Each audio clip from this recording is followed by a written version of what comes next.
নমস্কার বন্ধুরা, আজকের ব্লগে আপনাদের নিয়ে চলেছি আমাদের পরিবারের তারাপীঠ ভ্রমণে। ভোর আমি মার বোনি বেরিয়ে পড়েছিলাম তারাপীঠ যাওয়ার উদ্দেশ্যে। হঠাৎ করে প্ল্যান হওয়ায় ট্রেনের রিজার্ভেশন পাইনি, তবে যাওয়ার সময় লোকাল ট্রেনেই রওনা দিয়েছিলাম। তবে ফেরার জন্য আগে থেকে রিজার্ভেশন কাটা ছিল। আমাদের পিসি, দিদি, জামাইবাবু আর পরিবারের বাকি সদস্যরা বর্ধমান এসে আমাদের সঙ্গে মিট করবে বলে ঠিক হয়েছিল। অনেকদিন পর সবাই একসঙ্গে ঘুরতে যাওয়ার উত্তেজনাই ছিল আলাদা। যাত্রাপথে গল্প, আড্ডা আর জানলার বাইরে সুন্দর দৃশ্য দেখতে দেখতে কখন যে সময় কেটে গেল বুঝতেই পারিনি। অবশেষে দুপুর প্রায় 12টার সময় আমরা তারাপীঠ পৌঁছে গেলাম। স্টেশনে নেমে প্রথমেই একটা হোটেল নিয়ে নিয়েছিলাম। তারপর হালকা কিছু খাওয়া দাওয়া করে একটু বিশ্রাম নিলাম, কারণ সন্ধ্যায় মন্দিরে যাওয়ার পরিকল্পনা ছিল। বিকেলের দিকে সবাই মিলে বেরিয়ে পড়লাম মা তারার মন্দিরের উদ্দেশ্যে। এর আগেও আমি তারাপীঠ এসেছি, কিন্তু এবারের অভিজ্ঞতা সত্যি অন্যরকম ছিল। ভিড় থাকলেও খুব সুন্দরভাবে পুজো দিতে পেরেছিলাম। সবচেয়ে বড় কথা, মা তারাকে খুব কাছ থেকে দর্শন করার সুযোগ পেয়েছিলাম।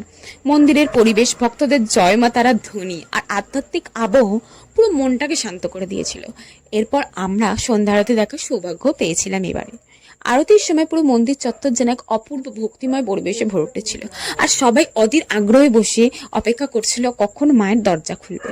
তারপর আমরা মায়ের ভোগ গ্রহণ করলাম। পরিবারের সবাই মিলে একসঙ্গে বসে ভোগ খাওয়ার আনন্দটাই ছিল আলাদা। এমন মুহূর্তগুলোকেই ভ্রমণ আরো বিশেষ করে তোলে। সন্ধ্যেবেলায় মন্দির চত্বর এবং আশেপাশের এলাকা একটু ঘুরে দেখলাম। তারপর হোটেলে ফিরে শুরু হলো পরিবারের জমজমাট আড্ডা, যেটাকে আমি সব থেকে বেশি ভালোবাসি।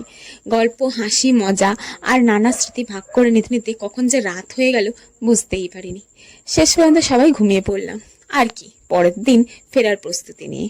পরের দিন সকালে উঠে আবার বাড়ি ফেরার পালা।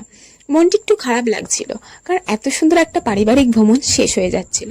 কিন্তু মা তারার আশীর্বাদ আর পরিবারের সঙ্গে সুন্দর কাটানো মুহূর্তগুলোকে স্মৃতিতে রয়ে যাবে অনেক দিন। ভিডিওটি ভালো লাগলে অবশ্যই লাইক, শেয়ার এবং চ্যানেলটিকে সাবস্ক্রাইব করতে ভুলবেন না। জয় মা তারা। আবার দেখাবে নতুন কোনো ভ্রমণের গল্প।